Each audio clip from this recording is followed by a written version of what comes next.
Welcome, Sens Talk.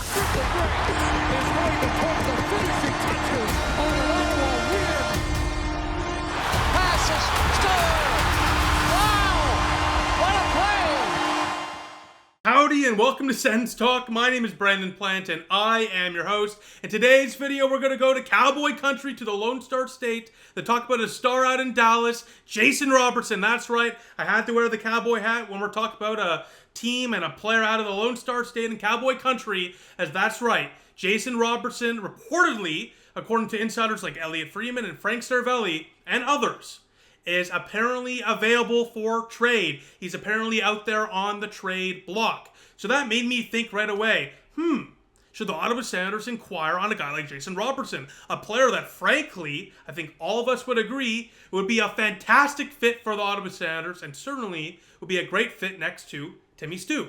No doubt about that. The question is, though, he's not a free agent, so you can't just throw money at him. You got to trade for him.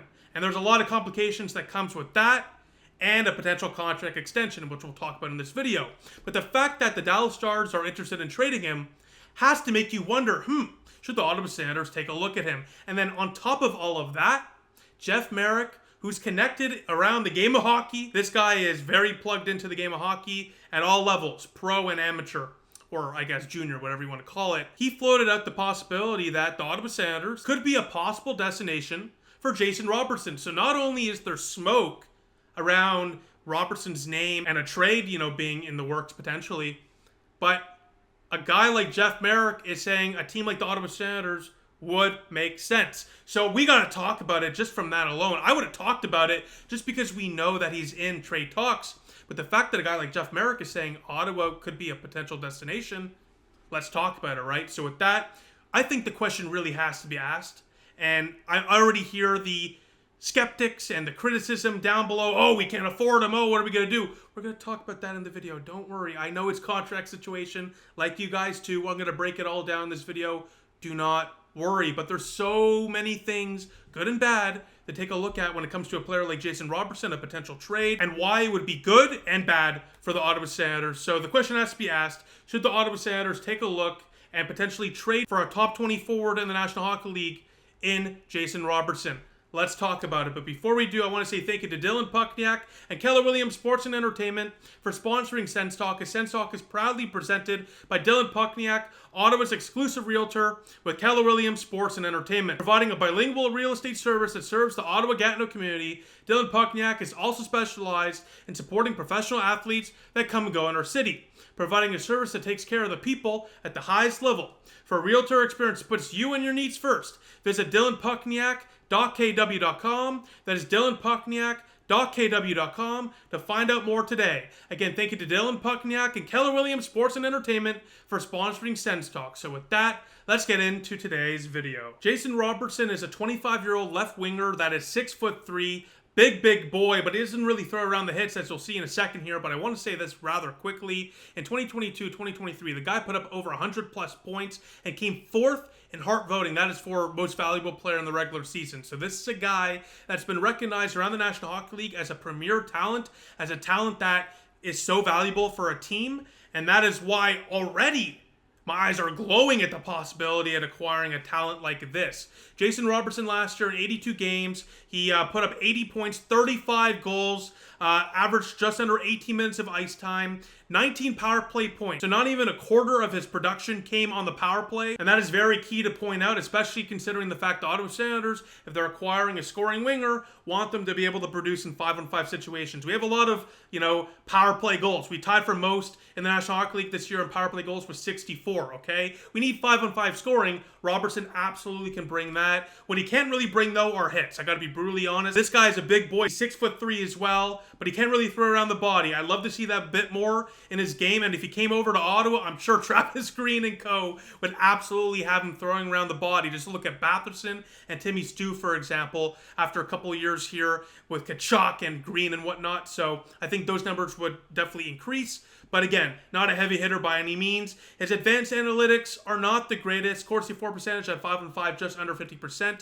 But if you look at his Corsi for percentage in all situations, so penalty kill and power play and whatnot included, his career average is closer to 55, 57. And speaking of his career, in his NHL career, he's played 374 games, averaging basically 18 minutes of ice time, 394 points in those 374 games, so averaging more than a point per game. So this is a premier talent at a young age, already putting up insane numbers and insane consistency. Also 168 goals in those 374 games, 213 hits as well throughout his entire career. The 5-5 Corsi for percentage in his career, much better at nearly 55%. So this is a guy that is not a net negative, he's a net positive for you. And his expected goals for percentage as well, roughly is 4 to 5 more than expected per season on average in his NHL career. So this is a guy that, with some drawbacks in terms of his skating and whatnot, which we'll talk about later, is able to produce at a consistent rate, and he's only going to get better. Again, he's only played a few years in the National Hockey League. And just for some context, to take a look at where Robertson and his incredible production ranks around the National Hockey League, look at your screen right now. In the last 3 seasons, Jason Robertson ranks 16th in goals, 20th in apples, 11th in points, 20th in power play points, top 25 in game-winning goals, goals scored above expected at 11th, scoring chances in the top 40, and shots in the top 25. So this is a guy overall in the top 25, top 20 for forwards in the National Hockey League, and in many metrics, top 15, top 20, right? So this is a guy that is a premier talent, would easily be one of the best, if not the best, forward on the Ottawa Senators, and would absolutely bring an offensive firepower that this team needs. And by that, I mean a natural goal scorer. We'll get to that later. But again, the rankings speak for themselves around the National Hockey League. Again, top 20 in many offensive metrics. That is not nothing to scoff at. That is something to take a serious look at. And again, we'll talk about it later in this video. It will not be cheap. It will not be cheap to acquire a guy like Jason Robertson, but guys like Jason Robertson do not become available every single day. This is not an Alex DeBrincat. This is not a Jacob Chychrun in the fact of a very good player with a ceiling to grow. No, Robertson's already there, and he could even get better because he's only 25 years old. DeBrincat and Chychrun are fantastic players, but Robertson is far better. So when a guy like this becomes available, you have to take, at the very least, a look, but at the very most, a leap and acquire a guy like this. I'll make the argument for why that should be the case and why that shouldn't be the case in the few minutes here. But I also want to take a look at where Jason Robertson last year would have ranked on the Ottawa Senators in many metrics. In goals, first. Case closed, right? But let's continue the story. In assists, third. In points, first. So Jason Robertson last year would have been first on the Ottawa Senators in goals and points, automatically becoming our best offensive producer.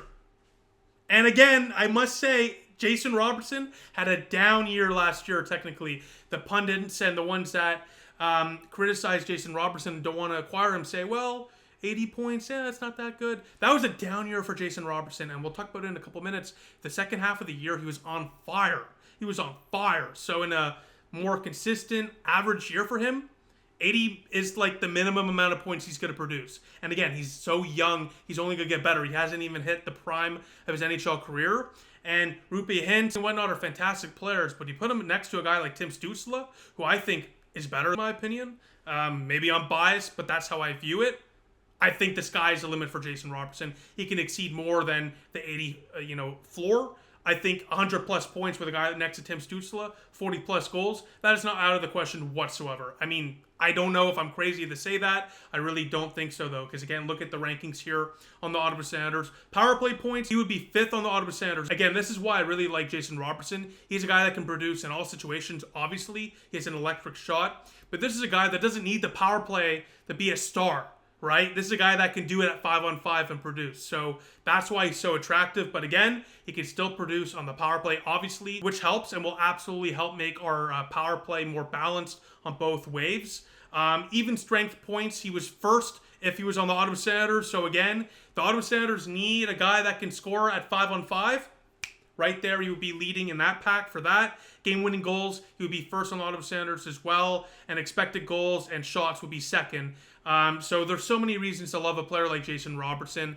And that really just paints the picture that if we traded for him, he automatically becomes, frankly, the best player on our forward core. I love Tkachuk, I love Timmy Stu, but purely from a numbers perspective, Robertson is better than both. Now, that's not to say that Robertson is outright better than Tkachuk or Stützle. I think Stützle has, frankly, more of a ceiling because he's a center, and I think he brings more to the game because of his physicality and other attributes. And the Tkachuk just is a unicorn player, and you can't really put a number on a guy like that. Again, he's such a unicorn type talent that in his own right, he's the most valuable player on this team. So I'm not going to do that, but you get what I'm saying, right? Having those three as the big three, so to speak, would be elite, because you would have an elite playmaker, an elite goal scorer, an elite punisher in Brady Tkachuk. So 3 players in the top 25 in the National Hockey League, all producing offense in 3 different ways. A 3-way attack, so to speak.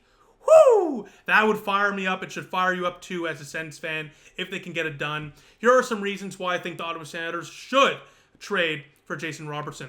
He's 25 years old, is going to hit the prime of his NHL career in the next couple of years, and is only going to get better and better because of that. And on top of that, next year, at his cap hit of $7.5 million or so, he would fit within our cap space.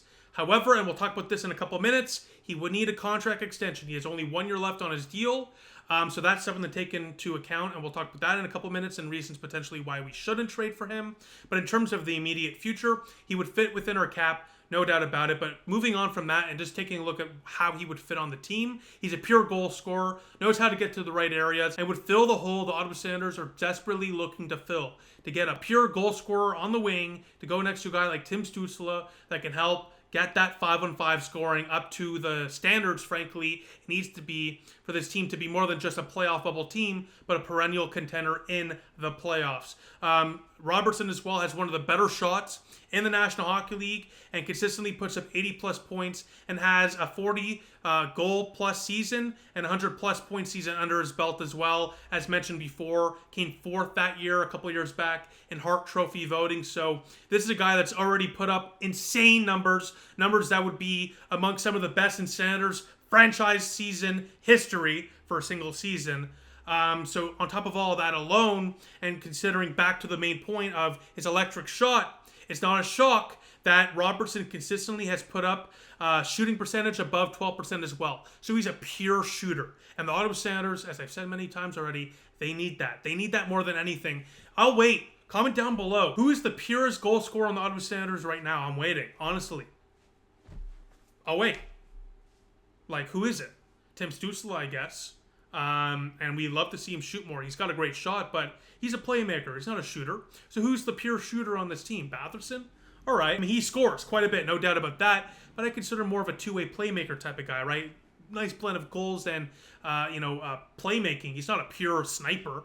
Robertson is. And that's what we need. And on top of all that, he's consistent at that. He's a guy that can put the puck in the back of the net in all situations and can do so in a whole season at a consistent rate. Again, you're not going to, trade for him and he's not going to drop off to 40, 50, 60 points. This is a guy that's always been able to put up 80 plus at the minimum.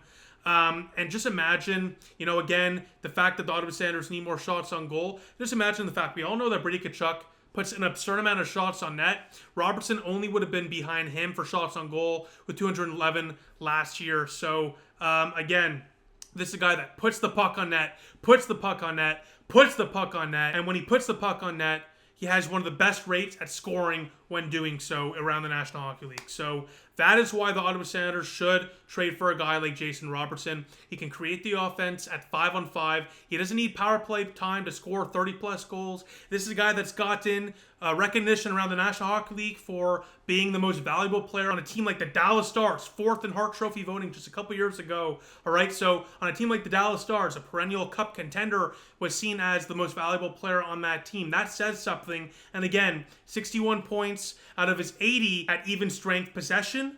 Again, this is a guy that can help the Ottawa Senators in so many facets, but again, purely goal scorer, 5-on-5 situations, he's got that covered too. Jason Robertson is a complete package and would be exactly what the Ottawa Senators need to take that next step from just being a bubble playoff team to being a contender once they're in the playoffs. Again, imagine having a big three of Tkachuk, who's just a physical beast. Tim Stützle, one of the niftiest playmakers in the National Hockey League. And then Jason Robertson, one of the purest goal scorers in the National Hockey League. Woohoo! That sounds electric to me, and I think it sounds electric to you as well. But there are a few reasons why the Ottawa Senators should not trade for Jason Robertson. Purely his skating concerns. He's not a good skater. There's no doubt about that. He's one of the slowest players in the National Hockey League.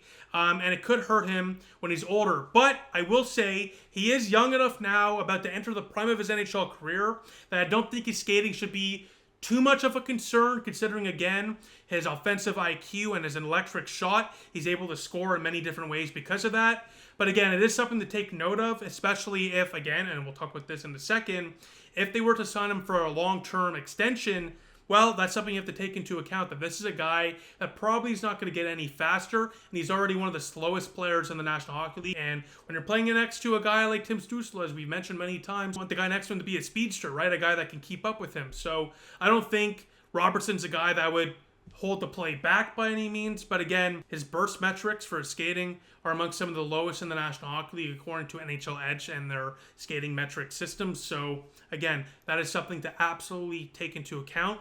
And the second thing is the fact that he is a streaky player.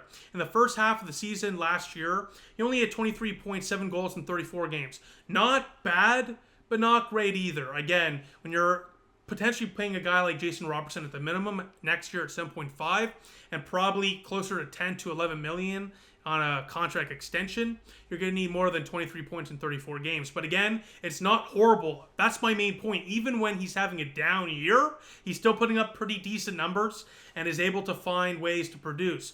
But this is what really gets interesting. And this is where it's a bit of a mixed bag, a little bittersweet. Is it good? Is it a bad thing? That's for you to decide.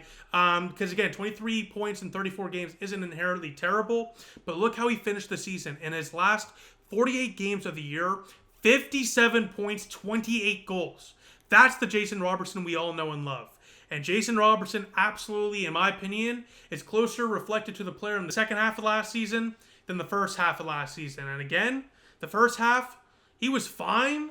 The second half, he was electric. So the middle ground there still shows that he's a star player that's going to produce. But again, you know, that is something to take into account as well. He is a streaky player, no doubt about that.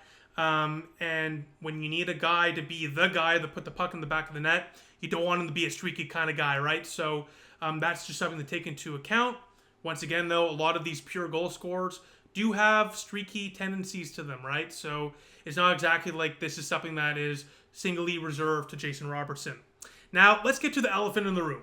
As I've kind of mentioned already a few times in this video, Jason Robertson is up for a contract extension. There's no secret about that. He is a UFA after next season. He has 1 year left on his contract. And if you're going to trade for him, you need to sign him in that trade. It has to be a sign and trade scenario. We are not doing another Jacob Chikrin or Alex DeBrincat type situation. If he's coming to Ottawa, he's coming here locked up long term. And ultimately, if that's going to happen, you're going to have to trade a core piece like a Drake Batherson, which we all know. Michael Andlauer already refuted the claims, or the reports, I should say, that Batherson is in trade conversations. So maybe Batherson should not even be included. But for a guy like Robertson, Batherson, and his name will absolutely be brought up. Pinto, Yakimchuk, a first-round pick, etc., etc., etc. So there are a lot of premier talents that will have to go back the other way to Dallas, to the Lone Star State, if the Ottawa Senators were to acquire Jason Robertson. So that is why it's the elephant in the room. I love the player. I would love to bring him here to Ottawa. But is it worth the cost? And can Ottawa even afford to do so? Let's take a look at that. Because, yes, the cap is going up. The Senators should have some cap room moving forward to bring in a guy like Jason Robertson, even if the contract is at around $10 million or so, especially when you're moving out guys like potentially a Batherson or an Artem Zub or a Shane Pinto or whatnot in this trade. But this is where things get a little tricky. The Dallas Stars want to make this trade because they themselves are looking to alleviate themselves from cap hell after the extension for Mikko Rantanen. They have guys like Granlund they want to keep around. Dumba and Marchman as well are guys that they're floating as trade possibilities to clear up cap space. So according to reports, you know, the Dallas Stars are not looking for, you know, a hockey one-for-one type trade.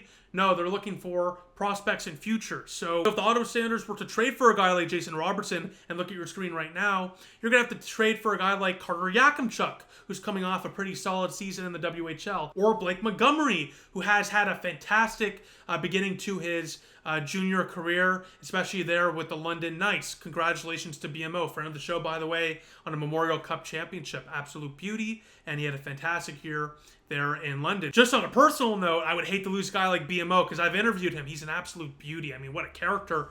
But for a guy like Jason Robertson, you obviously got to think about it, right? Obviously, but again, the Ottawa Senators have one of the worst ranked prospect pools in the National Hockey League. Trading a guy like BMO, Blake Montgomery, or your top talent in the prospect pool in Carter Yakimchuk would severely deplete the Ottawa Senators' future, no doubt about that. On top of the fact that you're also likely looking in an extension trade at a first-round pick going back the other way. Probably 21st overall this year, because Ottawa, as of right now, does not have a first-round pick next year because of the Dayanov fiasco, right? So you're looking at a potential trade that involves one of a Pinto or a Batherson or an Artem Zub, or a Ridley Gregg even, right? Ridley Gregg might even be the biggest possibility because he's still on a very team-friendly deal, and a team like Dallas would be probably swayed to go towards a guy like Ridley Gregg on a more team-friendly deal, considering they're trying to save some cap space. So, again, Ridley Gregg's another player. So, would you be interested in trading a guy like one of those, maybe two of those?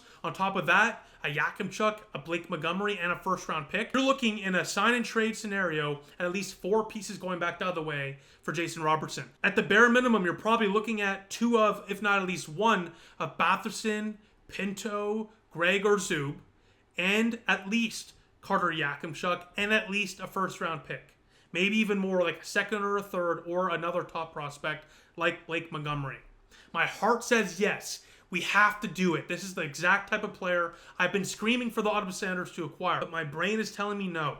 It tells me that there's no way this makes long-term sense for the Ottawa Senators. Even if they sign him long-term, the prospect system will be depleted. So I'm conflicted, you know. On the one hand, I want the Ottawa Senators to do it because I think the core is about to hit their prime, and now is the time to go all in. But at the same time, the trade has to also make sense for us. If we're losing 2 or 3 core pieces and futures, again, it makes sense. That's the cost of business when you're trading for a guy like Jason Robertson. But again, is it worth it for the Ottawa Senators? That's where I'm hung up on. And again, I think you have to explore the possibility, but it would be a tough pill to swallow to lose a guy like Batherson, potentially one of Gregg and Pinto, maybe a Yakimchuk, and a first-round pick. And that's likely what it would cost for a guy like Robertson on a sign-and-trade. Because if you're not getting him here on a sign-and-trade, you're not trading for a guy like Jason Robertson, because you cannot put yourself in another situation like you went through with DeBrincat and Chychrun. If he's coming here, it's in a sign-and-trade, and if it's a sign-and-trade, it's not going to be cheap. So with that, let me know what you think in the comment section down below. Do you agree with me, and do you think it's worth at least exploring the idea of trading so much for a guy like Jason Robertson? Or do you think it's best to stay the course, avoid it entirely, and just look for a more cheaper stopgap, less expensive option to fill that top 6 hole need? Now with that, I'll see you in the next video, and I'll speak to you all very, very soon. Go Sens, go.